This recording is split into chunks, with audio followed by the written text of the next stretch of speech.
Alrighty, so I'm a bit late to this one, I will admit to you guys, but the reason is because I was working on an updated video for my division design guide, and then Paradox come along and drop the open beta, which is completely changing combat widths. So instead, we'll go have a bit of a look through this and see what's changing. Alright, so let's start off with what you're all here for, which is the combat width changes. And Paradox has basically outlined their goal from this is to make it a bit more even across the board in terms of different combat widths and the effect they have. They're trying to make it where there's not necessarily a few combat widths that are like highly optimal. So this is basically what it is going to look like in the beta in terms of the changes in the different terrain types. I'll let you read through that. They have posted another discussion thread as well, going into a bit more detail of the changes, how it works and what they're trying to get out of it. Essentially, what you guys need to know is that this graph is kind of like an indication of what's most optimal. So the higher on the graph this line is, I'm assuming this line here is the efficiency. They've not really defined that. But yeah, so 10 width, 15 width, and then I guess down the other end, you know, you sort of 44, 45 width are going to be the combat widths that take the least amount of penalties across all the terrains. One thing I would say is to not get super caught up in these graphs, because honestly, the penalties that divisions suffer aren't the only thing that matters. For example, if you have a 40 width division, that doesn't necessarily mean that a 15 width division is going to beat it. There's a lot more that goes into it. It's more just about the penalties that divisions suffer in different terrain types. So it is just one part of like a larger calculation. So while you're reading this, don't get too stressed out about what they're changing. But what we can see here is that they're changing the defines of how these penalties are calculated. They are reducing the overstacking penalty for having too much combat width in a particular terrain from 1.5 to 1.1. I'll be honest, I'm not really sure how much of an impact that's going to have. If you have a look here, they've got two different types of examples of how the new defines change the impact on combat width in different terrains. Going through this type, so, you know, 70 width in forest hills, you know, you can read. So basically, this is what the graph looks like under the old defines. So how the defines are currently in the game. So you can see there's quite a bit of up and down. The goal is to have this flatter. And under the new defines, you can see that that is the case. So the lowest level is about 84%, the highest level just over 95, whereas here, way below 80. Again, in essence, what this means is there's going to be less penalties suffered for combat widths across the board, regardless of if it's like, you know, 15 width or all the way up to 40 width. They're flattening the curve a bit. When no step back came in and you were penalized kind of heavily in certain scenarios for overstacking in different types of terrains, you know, think like your mountains, urban tiles and stuff like that. They're trying to basically reduce that a bit. So, you know, you don't necessarily have to specialize as much. I feel like it kind of negates the point of them putting these changes into place to begin with. I mean, I personally like the challenge of needing to cater to different terrain types with different unit sizes.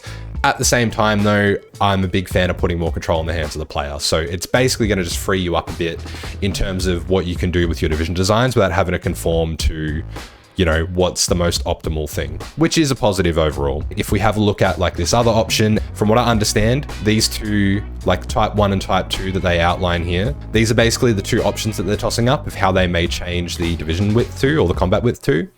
And yeah, these graphs sort of show you the changes from the new defines. And it's going to be easy for you guys to make divisions which are useful.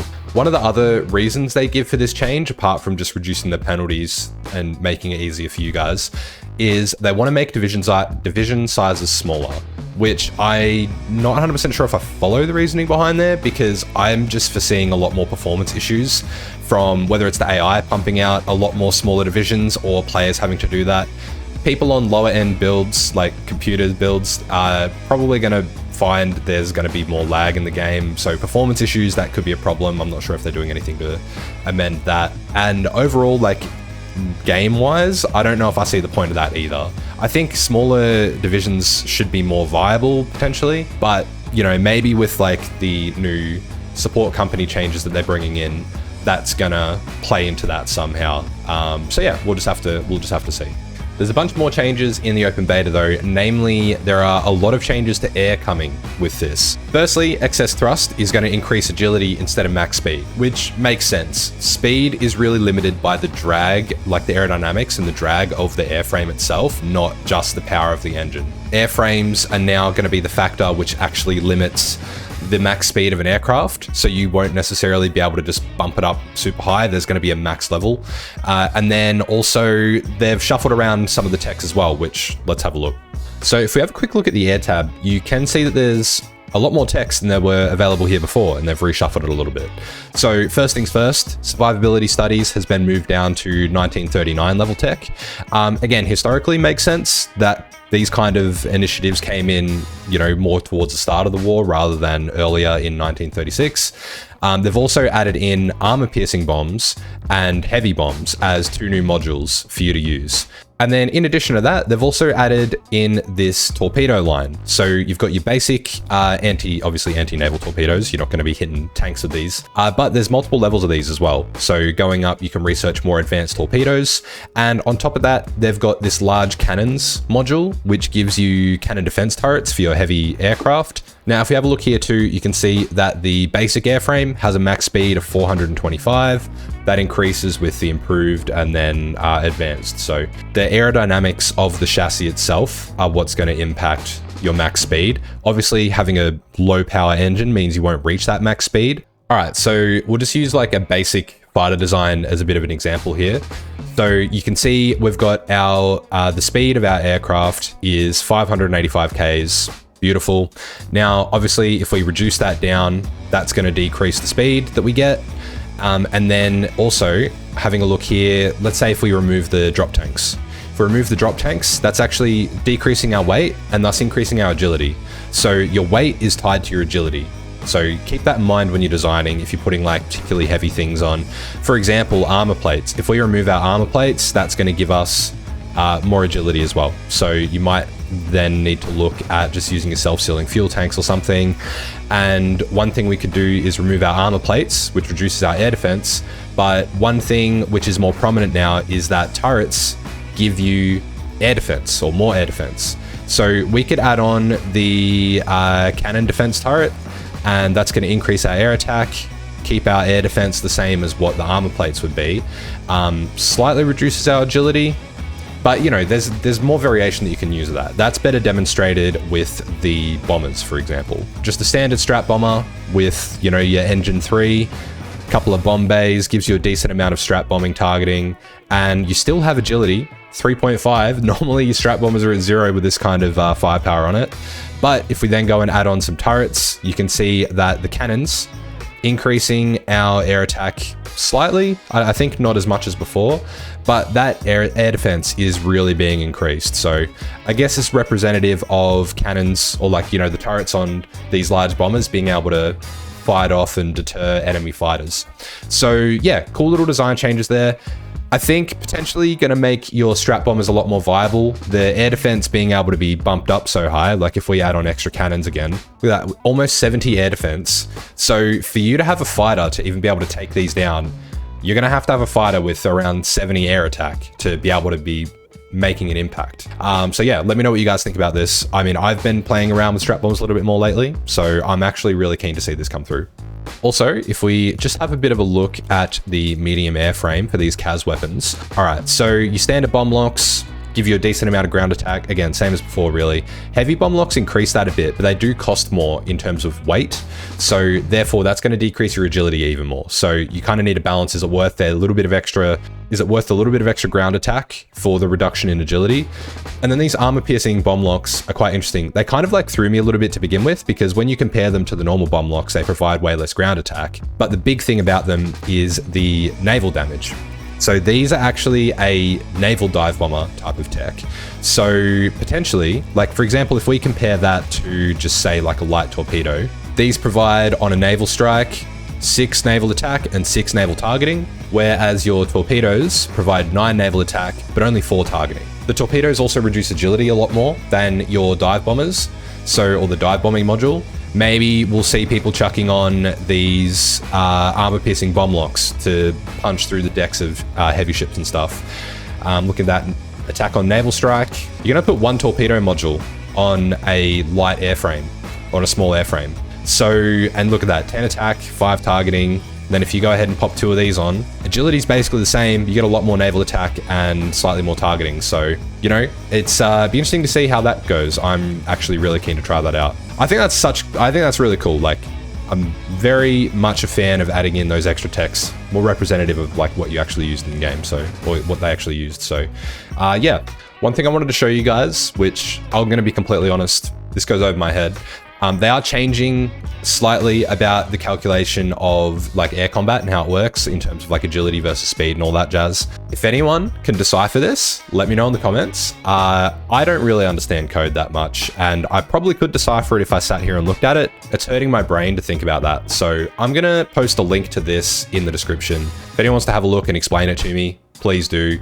Also in the Discord, I shared that and we were all kind of stumped. So I'm not the statistical breakdown channel. I'm just the very much dumb it down to what it actually is going to mean for you channel. So yeah, help me out. They've also made a few changes to how super heavy tanks work, and just tanks in general. So overall, most tanks have 20 to 30% more armor. Armor skirts give you an extra armor thing too, and probably the biggest one as well is that super heavy tanks are now only able to be added as a support company, so they can't be added as like line battalions, which makes sense. They're so expensive, you would not be able to, rarely would you be able to make a whole division worth of these. And again, in the historical use, they were more used in line with what would be a support battalion in this anyway. That means that you can make a design something like this. It costs about 100 production cost, 100 IC. It just hits, I've maxed out the engine here. It just hits the 4 km/h speed thing. And yeah, you could make that and have that be a support company for your battalions or your divisions, sorry. So what's that gonna look like for your divisions? Well, massively increases your suppression, your piercing, sorry. Increases your armor by a heap, all this stuff. So yeah, your division's gonna be, it's gonna be crazy, like see some Space Marines being made with this, and you only need 20 of them to actually like supply your division.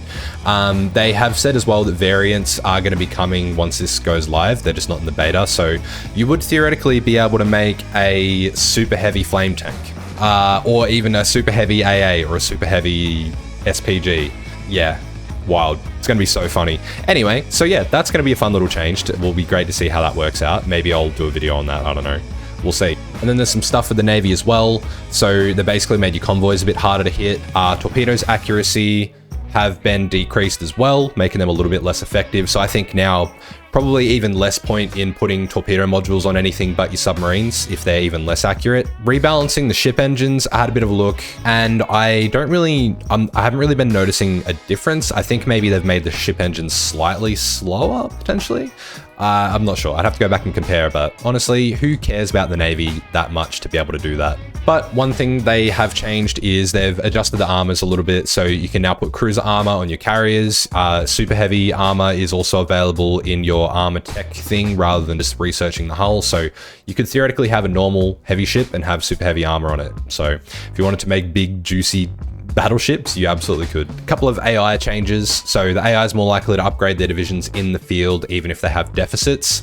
That's going to make it easier for you guys. So you could be pushing on a front and then the AI may upgrade all their divisions, leading them to be under strength, which means that you're more likely to win in battles against them and do more damage. If you have like a 20 width that's full strength and then like a 30 width that's only at like half strength or even like 70% strength, I'd rather take the 20 width fully supplied division. It's going to make it easier actually against the AI, and they've upgraded the allied infantry templates. So I guess it will be a bit harder as an Axis player later in the game potentially.